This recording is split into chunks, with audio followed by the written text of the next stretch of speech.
어나니머스라고 여러분 들어보셨습니까? 국제적인 해커 그룹으로만 알려져 있을 뿐 철저히 베일에 가려진 단체인데요.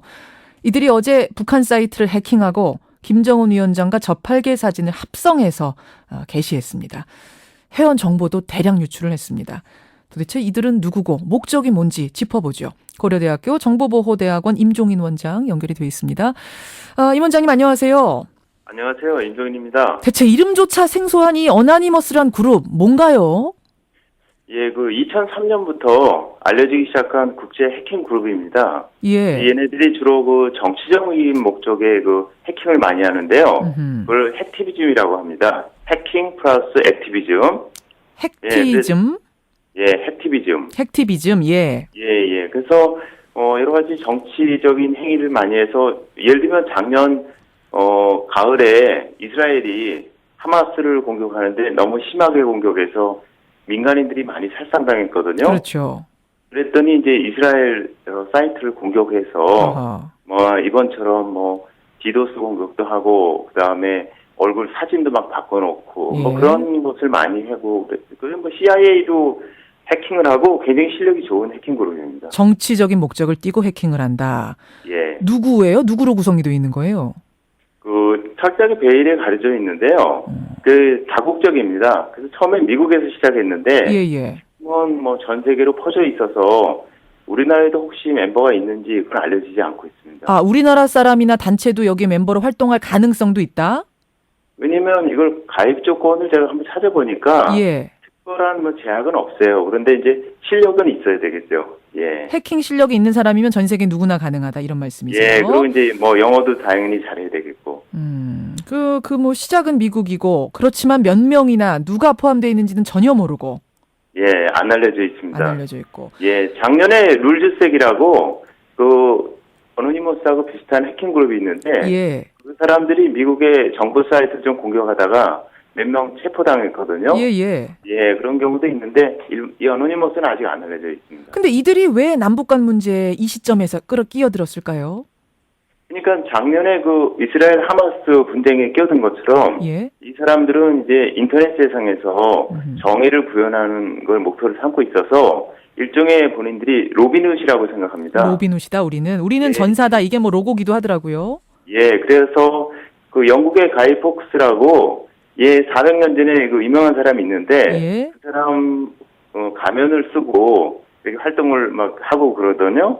그래서 이 사람들이 이제 어쨌든 김정은을 비롯한 북한의 최근 행태에 대해서 이것은 옳지 않다 나름 판단을 해서 이런 짓을 한 것 같습니다. 이들이 어제 해킹을 하면서 내놓은 요구사항을 보니까 김정은 위원장의 하야가 조건으로 들어가 있더라고요.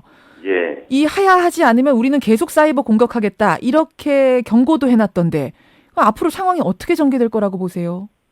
글쎄 사실 이제 북한은 철저하게 비례 가려진 나라이기 때문에 우리가 보통 북한으로부터 공격만 당해봤지 공격할 엄두는 사실 내지 못했는데 그게 폐쇄망이기 때문에 그러거든요.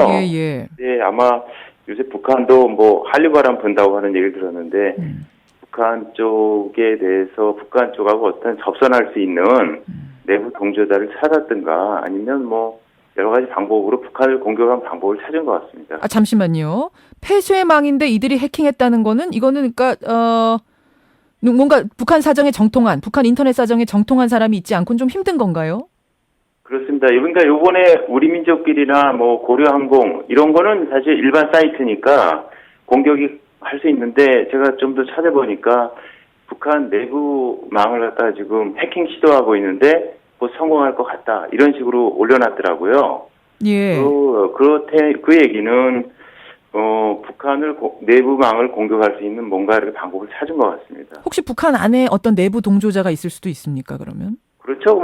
어느 나라나 다 반체제 인사는 있지 않습니까? 그리고 북한도 요새 휴대폰 사용이 허용되니까 북한 우리 휴대폰 갖고 테더링을 해가지고 폐쇄망의 경우에도 인터넷 사용하고 했으니까 누가 내부자가 중계를 할 수 있겠죠. 내부자가 중계를 했을 수도 있고 그렇지 않고는 이 북한망 같은 망은 해커들이 뚫기가 어렵다 이런 말씀이세요. 네. 일반적 실력하고는 쉽지 않습니다. 결국 노리는 건 체제 전복입니까? 그럼 뭔가요? 그러니까 아마 충격은 받았을 겁니다. 왜냐면 김정은 사진을 저팔기로 못 해놨더라고요. 그러니까요. 예. 그리고 자기들이 공격당할 수 있다는 걸 느꼈기 때문에 네. 이번 사건 같은 경우에는 완전히 심리전이거든요. 북한이 우리 사회에 공포를 노리고 KBS나 이렇게 방송국을 공격했잖아요. 금융기관. 예. 그것처럼 이쪽에서도 그쪽의 어떤 최고 존엄이라고 하는 쪽을 공격해서 아하. 북한 사람들이 아마 그리고 김정은이가 충격을 좀 받았을 겁니다. 그렇게 보시는군요.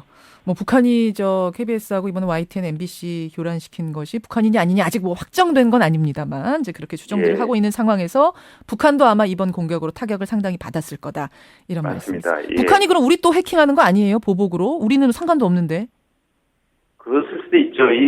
특히 어노니머스 코리아 얘기가 자꾸 나오니까 그럴 수 있는데 제가 보면은 사실 코리아도 있을 수 있지만 북한에 대해서 잘 알고 있는 게 중국이거든요. 예. 예, 그러니까 중국 쪽을 통해서 아마 해킹을 시도했을 거다 저는 생각하고 있습니다. 그런 생각이 하시는 거군요. 예. 알겠습니다. 여기까지 우선 말씀을 듣고 상황 좀 더 지켜보기로 하죠. 원장님 고맙습니다. 고맙습니다. 고려대학교 정보보호대학원 임종인 원장 먼저 만났습니다.